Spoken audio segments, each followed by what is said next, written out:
साल था 1306। दिल्ली सल्तनत की दीवारों के अंदर एक ऐसा हीरा रखा था जिसकी चमक आंखों को चकाचौंध कर देती थी। लेकिन उसकी कहानी अंधेरे से भरी हुई थी। कहा जाता है यह सिर्फ एक हीरा नहीं था, यह था एक श्राप, एक ऐसा श्राप जो हर उस इंसान को तबाह कर देता था जिसने इसे अपना बनाने की कोशिश की। और इतिहास के पन्नों में इस हीरे का नाम दर्ज हुआ, कोहिनूर। एक ऐसा नाम जिसका मतलब है रोशनी का पहाड़। लेकिन इसकी चमक के पीछे छुपा था खून, धोखा और बर्बादी का सिलसिला। समय पीछे जाता है भारत के प्राचीन मंदिरों में, जहां यह हीरा पहली बार देखा था गया।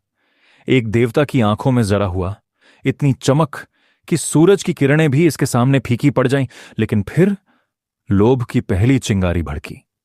आक्रमणकारियों की नजर इस पर पड़ी और यहीं से शुरू हुआ खून का वो खेल जो सदियों तक चलता रहा।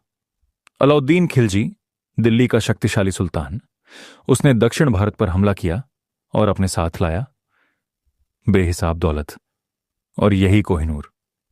लेकिन कहानी यहां खत्म नहीं होती। खिलजी का अंत वैसा नहीं था जैसा एक विजेता का होना चाहिए था। सत्ता के गलियारों में साजिशें पनपने लगीं और आखिरकार उसी के अपने लोगों ने उसे खत्म कर दिया। क्या यह सिर्फ इत्तेफाक था या फिर कोहिनूर का असर शुरू हो चुका था? समय बीता, मुगल साम्राज्य का उदय हुआ। बाबर, जिसने भारत में अपनी हुकूमत की नींव रखी, उसके हाथ भी यह हीरा लगा। इतिहास कहता है बाबर ने खुद इस हीरे की ताकत को महसूस किया था और इसे दुनिया का सबसे कीमती रत्न बताया था।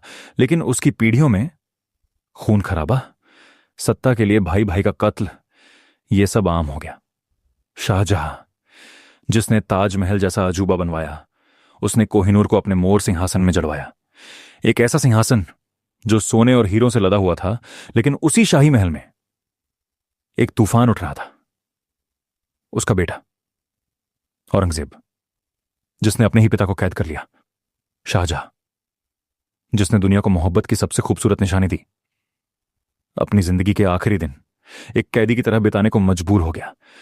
कोहिनूर फिर एक बार एक और बादशाह की बर्बादी का गवाह बना। और फिर आया वो दिन जब दिल्ली की गलियों में खून की नदियां बहने लगीं। 1739 नादिर शाह, फारस का शासक, भारत पर टूट पड़ा। उसकी सेना ने दिल्ली को लूट लिया। लाशों से भर गईं सड़कें, चीखों से गूंज उठा आसमान।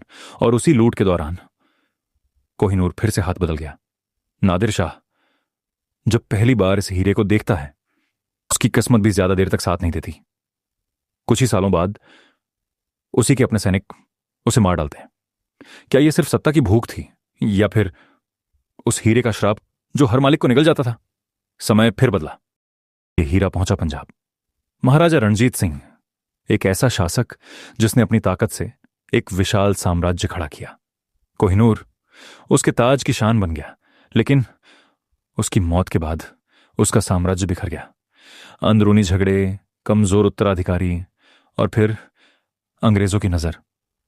ब्रिटिश ईस्ट इंडिया कंपनी, जिसका मकसद सिर्फ एक था, भारत को लूटना। उन्होंने चाल चली, धोखे से, समझौते से, और आखिरकार कोहिनूर को छीन लिया। एक छोटे से बच्चे दलीप सिंह से, जिसे मजबूर किया गया इस हीरे को अंग्रेजों को सौंपने के लिए। और फिर कोहिनूर चला गया इंग्लैंड। लेकिन कहानी यहां भी खत्म नहीं होती। ब्रिटेन की रानी, जिसने इसे अपने ताज में सजाया। लेकिन ध्यान देने वाली बात यह है कि इस हीरे को कभी किसी पुरुष शासक ने नहीं पहना। क्यों? क्योंकि कहा जाता था कि कोहिनूर का श्राप सिर्फ पुरुषों को बर्बाद करता है। इसलिए इसे हमेशा रानियों के ताज में ही जरा गया। आज भी यह हीरा लंदन के टॉवर में रखा है, एक शीशे के पीछे, हजारों लोगों की निगाहों के सामने। लेकिन उसकी चमक के पीछे छुपी हैं सदियों की चीखें, राजाओं का पतन, साम्राज्यों का अंत और खून से लिखी गई एक कहानी।